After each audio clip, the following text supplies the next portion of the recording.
Political science में आपको कौन से बढ़िया चिंतक लगते हैं? पाश्चात्य चिंतक अच्छे लगते हैं या भारतीय चिंतक? जैसे सामाजिक संविदा सिद्धांत है वैसे ही राज्य की उत्पत्ति के और भी सिद्धांत हैं। आप हमें राज्य की उत्पत्ति के 3 प्रमुख सिद्धांतों के विषय में नाम बता दीजिए। महाराणा प्रताप के जीवन से आप क्या शिक्षा ग्रहण करते हैं?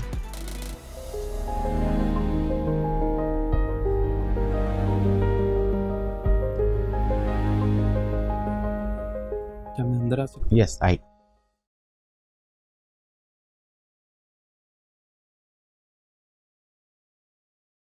तो कुलदीप, 2023 में आपने पॉलिटिकल साइंस से एमए किया और ये आपका पहला प्रयास है आरएएस के लिए। जी सर। गुड। और पहले प्रयास में ही आपने साक्षात्कार में हैं आप। अच्छा महसूस कर रहे हैं? बिल्कुल आपने बीएससी करने के बाद फिर एमए पॉलिटिकल साइंस क्यों चुना? सर, ग्रेजुएशन के बाद में प्रशासनिक सेवाओं की तैयारी करनी थी, तो यदि मैं एमएससी करता जो कि एक टेक्निकल सब्जेक्ट है, तो मुझे उसमें अधिक समय और जो प्रैक्टिकल होते हैं उनके लिए अलग से समय या रेगुलर करना पड़ता। जबकि यदि मैं प्रशासनिक सेवा की तैयारी और एमए पॉलिटिकल साइंस दोनों साथ साथ आसानी से कर सकता था। वो कैसे? जैसे मैंने सर एमए है वो ओपन यूनिवर्सिटी से की है, तो वो मैं घर बैठ के भी तैयारी कर सकता था। तो फिर उसकी ज़रूरत क्या थी पॉलिटिकल साइंस करने की? वो तो आप ऐसे भी कर सकते थे प्रशासनिक सेवाओं की तैयारी। जी सर, मैंने बीएड भी की है साथ साथ, तो मैं फर्स्ट ग्रेड की भी तैयारी कर सकता हूँ यदि एमए पॉलिटिकल साइंस हो तो। अच्छा, ये वजह रही है। अच्छा, पॉलिटिकल साइंस में आपको कौन से बढ़िया चिंतक लगते हैं? पाश्चात्य चिंतक अच्छे लगते हैं या भारतीय चिंतक? पाश्चात्य चिंतक। नाम बताइए। तो प्लेटो। तो प्लेटो का जो आइडियल स्टेट है, आदर्श राज्य की संकल्पना है, क्या है वो? उसके अनुसार उसमें 2 प्रकार की बातें कही गई है। शिक्षा का साम्यवाद और परिवार और स्त्री का साम्यवाद, जिसमें एक आदर्श राजा है उसको 35 से लेकर 50 वर्ष की आयु तक उसको व्यवहारिक शिक्षा दी जाती है, जिसके बाद उसे व्यवहारिक रूप से कार्य करना सिखाया जाता है। और आदर्श 35 से 50 वर्ष की आयु तक? जी सर। उसमें शिक्षा के 3 स्तर है: प्राथमिक शिक्षा, उच्च शिक्षा और व्यवहारिक शिक्षा। व्यवहारिक शिक्षा के चरण में जो व्यक्तियों को तैयार किया जाता है वो आदर्श राजा के रूप में होते हैं, और जो सदैव अपनी प्रजा के लिए कार्य करते हैं और उनको किसी भी प्रकार का धन की या मोह और माया से मुक्त होते हैं वो। अच्छा, तो क्या ये वाकई में संभव है इस तरह की शिक्षा को, इस तरह के राज्य की संकल्पना? जी सर, 100% इस प्रकार का संभव नहीं है, लेकिन हम निरंतर इसके लिए आगे बढ़ सकते हैं। एक व्यक्ति अच्छे से अच्छा बनने का प्रयास कर सकता है, अच्छे से अच्छा शासक। अच्छा, तो आदर्श राज्य की संकल्पना जो प्लेटो की है और जो सामाजिक समझौते का सिद्धांत है राज्य की उत्पत्ति का, दोनों में क्या समानता या असमानता है? जी सर, जो सामाजिक समझौते का सिद्धांत है उसमें जो आपस में सामाजिक अनुबंध के माध्यम से लोगों ने अपनी सुरक्षा के लिए अपनी जो अधिकार है वो एक शासक को सौंप दिए थे, तो शासक का बाद में उत्तरदायित्व है कि वह उनकी रक्षा करे। अच्छा, ठीक। कुलदीप जी, अभी आप प्लेटो के सिद्धांत की बात कर रहे थे, ठीक है? जी सर। ये बताइए, प्लेटो के गुरु कौन थे? सुकरात। सुकरात थे। और प्लेटो के शिष्य कौन थे? अरस्तु। अरस्तु का शिष्य कौन है? जी सर, उसका सिकंदर का नाम सुना है आपने? जी सर। अच्छा, ठीक है ना, वही उसके शिष्य थे। अभी प्लेटो के सिद्धांत के विषय में सर ने पूछा। पहली बात तो आप ये बताइए कि प्लेटो की हमें कोई 2 किताबों के नाम बता दीजिए। जी sir, the republic, the statesman और द लॉज। अच्छा, द रिपब्लिक और द स्टेटमैन। एक अभी आपने बोला था कि प्लेटो ने नारी साम्यवाद की बात किया है। जी सर। ठीक है ना? नारी साम्यवाद में वो कहता है कि कोई भी जो औरत है उसे शादी नहीं करनी चाहिए, बल्कि जो योग्य नस्ल की, बेहतरीन नस्ल की औरतें हैं उनको सेक्सुअल एक तरह से रिलेशंस बनाना चाहिए ऐसे लोगों से, ताकि एक बेहतरीन जो नस्ल के लोग हैं वो पैदा किया जा सके। लेकिन हम जब देखते हैं तो अपनी दूसरी किताब में वो बदल जाता है, मुकर जाता है। तो आपने भी कहा कि मैं पाश्चात्य चिंतकों से बहुत प्रभावित हूँ।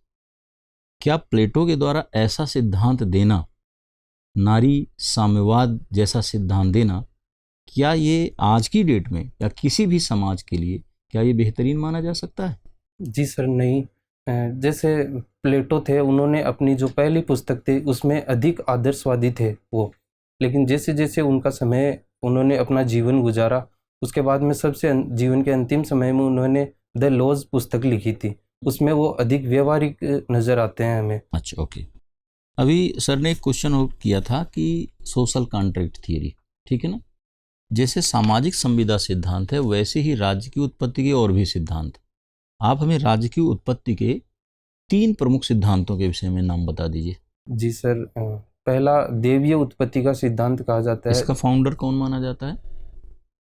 भारतीय चिंतन में नहीं, आप पूरा ओवरऑल बताइए। जी सर, मुझे भारतीय चिंतन जो परंपरा है उसमें पता है कि देवीय उत्पत्ति के सिद्धांत के बारे में जो मनु है उन्होंने इसके बारे में अपनी दूसरा सिद्धांत कौन सा है? उसके अलावा सर अभी मैं रिकॉल नहीं कर शक्ति सिद्धांत सुना है आपने? शक्ति सिद्धांत। अच्छा, चलिए फिर तीसरा कौन सा है बताइए। माफी चाहूँगा सर अभी। अच्छा, तीसरा सिद्धांत सोशल कॉन्ट्रैक्ट थियरी, ठीक है ना। सोशल कॉन्ट्रैक्ट थियरी से संबंधित जो 3 प्रमुख पॉलिटिकल थिंकर हैं उनके नाम बता दीजिए आप हमें। हॉब्स का नाम सुना है? जी सर। लॉक का नाम सुना है? रूसो का नाम सुना है? जी सर। ये तीनों ही इस सिद्धांत से जुड़े हुए हैं। खैर, चलिए इधर आ जाते हैं। आपने लिखा हुआ है अपनी अभिरुचियों में अर्दनवेयर पॉटरी मेकिंग, ठीक है ना। आप मुझे ये बताइए, जब हम भारतीय इतिहास में जाते हैं तो हमें एक शब्द मिलता है टेराकोटा। जी सर। एक शब्द मिलता है फिगरिन, और आपने उसी से मिलता जुलता एक नाम लिखा है पॉटरी मेकिंग। तो आप पहली बात तो मुझे ये बता दीजिए, टेराकोटा और फिगरिन में डिफरेंस क्या है? माफी चाहूँगा सर, फिगरिन का मुझे हिंदी अर्थ। अच्छा, टेराकोटा पता है आपको? जी सर। टेराकोटा बता दीजिए। सर, टेराकोटा में जो पकाई हुई मिट्टी है उसका प्रयोग किया जाता है। वर्तमान में राजस्थान में मोलेला राजसमंद है, वो टेराकोटा के लिए फेमस है और उसे जीआई टैग भी मिला हुआ है। अच्छा, फिगरिन को हिंदी में भी ये टर्म ही बना, और फिगरिन को फिगरिन ही हिंदी में भी यूज किया जाता है, ये इंग्लिश वर्ड की तरह यूज किया जाता है। माफी चाहूँगा सर मुझे इसके अच्छा, बारे कोई में। बात नहीं। तो टेराकोटा और पॉटरी में क्या डिफरेंस है? टेराकोटा एक मिट्टी है और पोट्री मिट्टी के बर्तन बनाना कहा जाता है। पोट्री का अर्थ मिट्टी के बर्तन बनाना होता है। मिट्टी के बर्तन।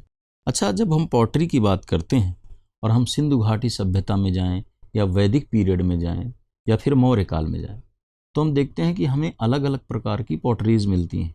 जैसे एक का नाम है आरबीपी, ठीक है, फिर हम पढ़ते हैं ओसीपी, ठीक है ना।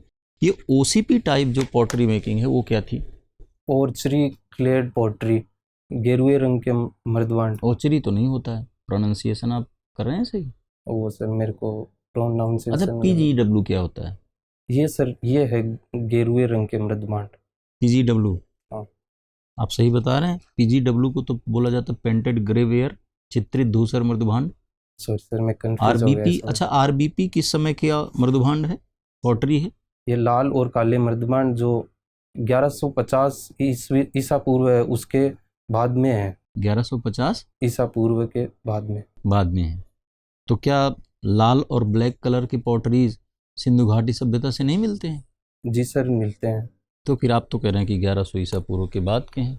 ये जो लाल और काले मृदबांड है, ये जो गेरुए रंग के मृदबांड है और चित्री दूसर मृदबांड है, इन दोनों के बीच के मृदबांड है। दोनों की विशेषताएं इसमें देखी जाती है। सर, आपने बीएड किया एमडीएसयू अजमेर से? जी सर। महर्षि दयानंद सरस्वती, शायद यही जी फुल फॉर्म हुआ इसका। राजस्थान के संदर्भ में अगर हम दयानंद सरस्वती की बात करें, फिर उनके द्वारा स्थापित आर्य समाज की बात करें, जन चेतना जागृति में उनके द्वारा किए गए जो प्रयास हैं, जी सर। बताइए थोड़ा सा कुछ बिंदुओं में। जी सर, उन्होंने राजस्थान में सबसे पहले अजमेर में वैदिक यंत्रालय प्रिंटिंग प्रेस की स्थापना की, जिसने प्रिंटिंग प्रेस के क्षेत्र में भूमिका। जन चेतना के लिए उन्होंने क्या प्रयास किए, 2-3 बिंदुओं में बता दीजिए। जी सर। जन चेतना के लिए उन्होंने परोपकारिणी सभा की स्थापना की, जिसका उद्देश्य सामाजिक और धार्मिक सुधार करना था। उसके अलावा उन्होंने बाल विवाह और जाति प्रथा से संबंधित जो कुरीतियाँ थी उन्होंने उनको दूर करने का प्रयास किया। उसके अलावा तत्कालीन समय में शासकों के द्वारा जो नैतिक पतन शासकों का हुआ था उससे संबंधित भी उन्होंने आवाज़ उठाई। ठीक है। अभी सर से पोट्री की बात चल रही थी और अपने राजस्थान में विवाह के अवसर पर चाक पूजा की जाती है। जी सर, क्यों होती है चाक पूजा? ये गणेश जी को मनाने के लिए और मिट्टी के बर्तनों को शुभ माना जाता है। गणेश जी का संबंध चाक से किस प्रकार से है? चाक का संबंध तो किसी न किसी चक्र से है। हाँ। तो चक्र का संबंध गणेश जी से है? नहीं सर, ऐसा तो नहीं। नहीं है। राजस्थान में अभी इन कामगारों के लिए जो मिट्टी के बर्तन तैयार करते हैं उनके लिए कोई योजना चलाई जा रही है? जी सर। कौन सी योजना चलाई जा रही है और क्या बेनिफिट कामगारों को दिया जा रहा है या फिर उनकी कार्य क्षमता बढ़ाने के लिए प्रयास किया जा रहा है? जी सर, एक तो प्रमुख योजना 2023 में केंद्र सरकार द्वारा संचालित है, पीएम विश्वकर्मा योजना। उसमें मिट्टी के बर्तन बनाने वालों को भी शामिल किया गया है, जिसमें प्रशिक्षण और एकमुश्त सहायता। राज्य स्तर पर सर सीएम लघु उद्योग प्रोत्साहन योजना है, जिसके माध्यम से 3 लाख तक की जो ब्याज की राशि दी जाती है। साथ ही यदि मिट्टी के बर्तन बनाने वाले कारीगर विदेशों में या अन्य जगहों पर जाकर प्रदर्शनियों में भाग लेते हैं तो किराए का 50% भी उन्हें दिया जाता है। अभी कुछ कामगारों को विद्युत चालित चाक भी प्रदान किए गए, तो इसको लेके कोई योजना अभी चल रही है अपने राजस्थान में, अगर आप याद कर पा रहे हो तो? योजना का एग्जैक्ट नाम पता नहीं है, लेकिन बजट में पहले 1000 यंत्र दिए जाते थे, अभी उनको बढ़ा के 2000 कर दिया गया है। महाराणा प्रताप के जीवन से आप क्या शिक्षा ग्रहण करते हैं? जी सर, स्वाभिमान की रक्षा करने के लिए यदि हमें अपने जो सुरक्षित क्षेत्र है उसको छोड़कर यदि संघर्षों का सामना करना पड़े तो हमें वह करने के लिए तैयार रहना चाहिए। और उसके अलावा हमारे जो भी सहयोगी है उनसे जितनी सहायता हो सके उतनी लेनी चाहिए। आपने भीलों की चर्चा की। राजस्थान में कई आदिवासी जनजातियां निवास करते हैं। भील है, गरासिया है, सहरिया है, डामोर है, कथोड़ी है। जी सर। लेकिन उसके बावजूद भी राजस्थान में नक्सलवाद जैसी समस्या में नहीं दिखाई देती। इसके पीछे आप क्या कारण मानते हैं? जी सर, राजस्थान की जनजातियों को शुरुआत से ही जो राजस्थान का मुख्य धारा है उसमें साथ रखा गया है, जैसे महाराणा प्रताप के समय भी ये देखा जाता है। उसके अलावा इन क्षेत्रों में पर्याप्त विकास के लिए कई योजनाएं भी चलाई जा रही है, जिसके कारण इस प्रकार के असंतोष की भावना उनमें नहीं देखी जाती। ड्रैगन अंतरिक्ष यान नाम सुना आपने?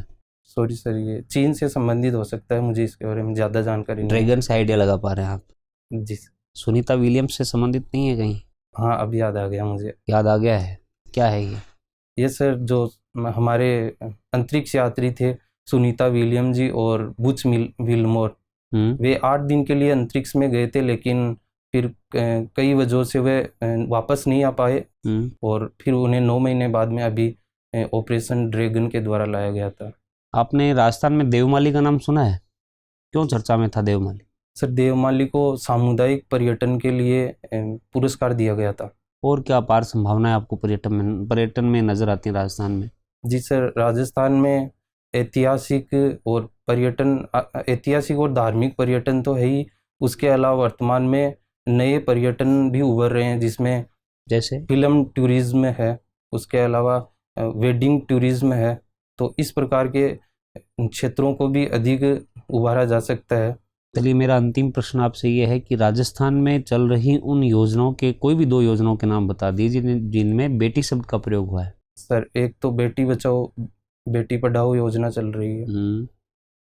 उसके अलावा सर बेटी शब्द का मुझे याद नहीं आ रहा, लाडो प्रोत्साहन योजना। जी सर। कुलदीप, आपने RAS को अपनी पहली प्राथमिकता दी है। जी सर। आप कहीं के SDM हैं किसी क्षेत्र के, और राजस्थान बहुत क्षेत्र में सूखे जैसी समस्या आ गई है और कई सारे जगहों से लोग पानी की ज़रूरत पीने के लिए, सिंचाई के लिए इसकी मांग कर रहे हैं और सभी की मांग है। उसमें से एक समुदाय है जहाँ पर कि हिंदू हैं और एक जगह है जहाँ की मुस्लिम है। जी सर। और दोनों की मांग बराबर है, उतनी मांग की पूर्ति नहीं की जा सकती। आप क्या करेंगे? सर, इस स्थिति में अधिक जो जल संसाधन है उसकी प्राप्त करने के लिए संबंधित विभागों को मैं अवगत कराऊंगा कि वर्तमान परिस्थिति में जो भी जनता है उसे इसकी आपूर्ति नहीं की जा सकती। इसके अलावा यदि मैं किसी एक समुदाय का पक्ष नहीं लूँगा, दोनों समुदायों में यदि पानी की मात्रा कम करके दी जा सकती है तो वह भी मैं प्रयास करूंगा, ताकि किसी भी समुदाय को यह नहीं लगे कि उनके साथ किसी भी प्रकार का प्रशासन द्वारा पक्षपात किया जा रहा है। एक समुदाय के लिए सामान्य दिन है, दूसरे समुदाय के लिए ईद है। जी सर। किसे देंगे पानी? आप दोनों को बराबर देंगे, दोनों को एक को ज़्यादा देंगे? जी सर, पानी का संबंध किसी त्योहार से नहीं है, वह दैनिक आवश्यकता है, तो इसके लिए किसी भी प्रकार का भेदभाव तो नहीं। त्योहार में तो ज़्यादा पानी यूज होता ही है ना। इस स्थिति में अन्य जो समुदाय है उनके लिए पीने का पानी नहीं होगा तो मुश्किल होगी सर। ठीक है कुलदीप, आप बैठिए, कॉल करते हैं।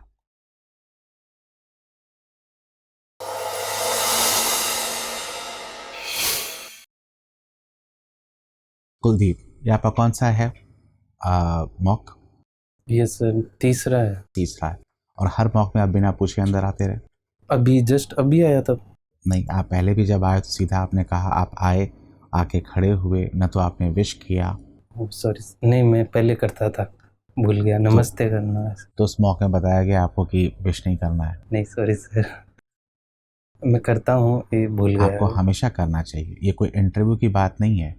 This is a basic etiquette जो कि आपको जानना चाहिए। अभी भी आप आए तो आपको पूछ के आना चाहिए था, है ना। हमारे बैठने कहने का इंतजार करना चाहिए, सॉरी फिर आपको सर, बैठना चाहिए। बिल्कुल ध्यान रखूंगा मैं। ठीक है।